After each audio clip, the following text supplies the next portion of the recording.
Let's go. It's time to go, go, go. Woo. It's time to go, go, go. Let's go. It's time to go, go, go. Woo. Let's go. Celia, welcome to the podcast.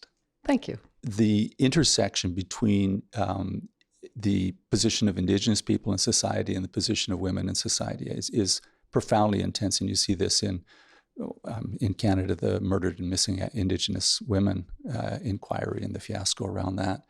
Can you tell me a little bit about how that notion of the issue of feminism gets drawn into your work, and does it push it in new directions or give you a different way of looking at things?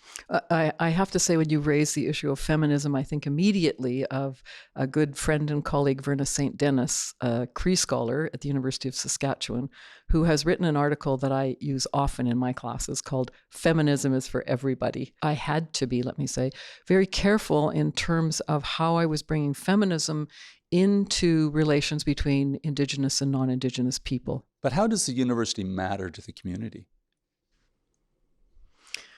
I think that comes back to the notion of reciprocity.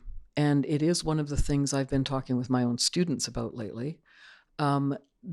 There's been a tendency for people who start to work in community, whether they're Indigenous communities or otherwise, of recognizing this whole thing about power and then saying to themselves, okay, I'm going to go into the community and I'm just going to listen.